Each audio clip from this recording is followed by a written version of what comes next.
എവിടുന്നാ? ഞാനിവിടെ പെരിങ്ങാവന്ന്. തൃശ്ശൂർകാരുടെ ഒരു മേളമാണ്, ആദ്യമേ കയറി സീറ്റ് പിടിച്ചു. അപ്പൊ ഞങ്ങൾ എടുക്കും. ആത്മവിശ്വാസത്തോടെ കൂടിയിട്ടിരിക്കണത്. അതെന്താ പ്രഖ്യാപിക്കാന്നുള്ളത് നോക്കിയിരിക്കുക. കണ്ണൂരാണ് ഒരു വില്ലനായിട്ടുള്ളത്.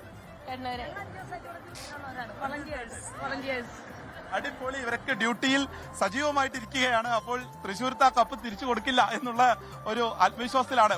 അവര് കൊടുക്കില്ല എന്ന് പറഞ്ഞാലും കണ്ണൂർ ആ കപ്പ് എടുത്തിട്ടുണ്ട്. സ്വർണ്ണക്കപ്പ് എന്തായാലും കണ്ണൂരിലേക്ക് പോകും.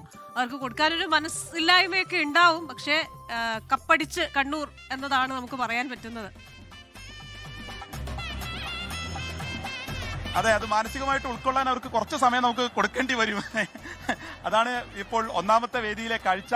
അപ്പോൾ നിറഞ്ഞു കവിഞ്ഞ സദസ്സിനെ സാക്ഷിയാക്കി 64ാമത് സംസ്ഥാന കലോത്സവത്തിന് അല്പസമയത്തിനകം തന്നെ സമാപനമാകുന്നു. അവിടേക്ക് നമ്മുടെ മഹാനടൻ മോഹൻലാൽ എത്തിച്ചേരുന്നു. മോഹൻലാലും പ്രതിപക്ഷ നേതാവ് കൂടി ചേർന്നായിരിക്കും ആ സമ്മാനം കണ്ണൂരിലെ പുലിക്കുട്ടികൾക്ക് അവർക്ക് ആ സ്വർണ്ണക്കപ്പിൽ അവർക്ക് മുത്തമിടുന്നതിനായി നൽകുന്നത്. അങ്ങനെ വലിയ ഒരു ചടങ്ങിന് സാക്ഷിയാകാൻ വേണ്ടി കലയുടെ ഒരു മഹാപൂരത്തിന് ഇവിടെ സമാപനം കുറിക്കുകയാണ്. ഒപ്പം തന്നെ ഇനിയുള്ള നാളുകൾ അതൊരു കാത്തിരിപ്പിൻ്റെത് കൂടിയാണ്.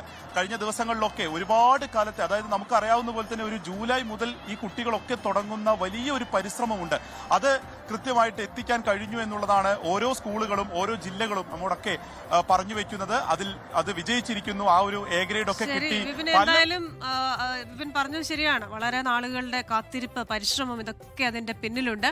ലോകത്തെവിടെയായാലും ഏത് സമയത്തും 24 വാർത്തകളും ഓഗ്മെന്റഡ് റിയാലിറ്റി പാക്കേജുകളും എക്സ്പ്ലെയിനറുകളും വിശദമായി കാണാൻ ഞങ്ങളുടെ യൂട്യൂബ് ചാനൽ നിങ്ങൾക്ക് സബ്സ്ക്രൈബ് ചെയ്യാം.